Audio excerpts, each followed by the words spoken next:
Hi viewers, welcome to సినీ జోష్. మనం start చేసిన సినిమా రిలీజ్ అయ్యాక రిజల్ట్ ఎలా ఉండాలి అంటే సెకండ్ మూవీ కోసం పాన్ ఇండియా డిస్ట్రిబ్యూటర్లు వెయిట్ చేయాలి. అయితే అడ్వాన్స్లు తీసుకోండి అంటూ క్యూ కట్టాలి. తీసేది ఎంత సినిమా అయినా సరే మేకర్స్ కంటున్న కలలు ఇప్పుడు అచ్చం అలాగే ఉన్నాయి. ఫస్ట్ పార్ట్గా చిన్నదిగా స్టార్ట్ చేసినా కూడా సెకండ్ పార్ట్కు పాన్ ఇండియా రేంజ్లో ఎదిగిన మేకర్స్ గురించి ఎగ్జాంపుల్స్ చెప్పుకుంటున్నారు. నిఖిల్ హీరోగా, చందు మొండేటి దర్శకత్వంలో కార్తికేయ సినిమా తెరకెక్కించినప్పుడు అదో మామూలు సినిమా కాకపోతే థ్రిల్లింగ్ ఎలిమెంట్స్ ఉన్న మూవీ. ఆ సినిమా కలెక్షన్స్ చూశాక దిమ్మ తిరిగిపోయింది జనాలకి. సెకండ్ పార్ట్ను ఏకంగా పాన్ ఇండియా రేంజ్లో ప్లాన్ చేశారు మేకర్స్. మళ్ళీ అక్కడ కూడా ప్రూవ్ చేసుకొని కంటెంట్ ఉంటే సరిహద్దులు చెరిగిపోవడం గ్యారంటీ అని ప్రూవ్ చేసింది కార్తికేయ 2. ఇప్పుడు డబుల్ స్మార్ట్ విషయంలోనూ అదే ఫార్ములా రిపీట్ అవుతుందా అని ఆసక్తిగా ఎదురు చూస్తున్నారు జనాలు.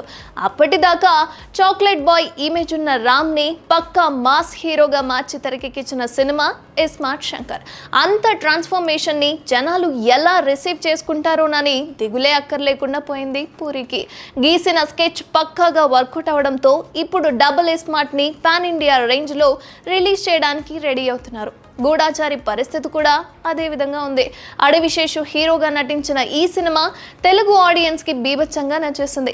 జస్ట్ మల్టీప్లెక్స్ మూవీ అవుతుందని మొదట్లో టాక్ వినిపించినా కూడా మాస్ ప్రేక్షకులకు కూడా మెప్పించింది. దాని ఫలితమే ఇప్పుడు గూఢాచారి సీక్వెల్కి పాన్ ఇండియా రేంజ్లో రిలీజ్ ప్లానింగ్కి ఒక కారణం అని కూడా చెప్పుకోవచ్చు.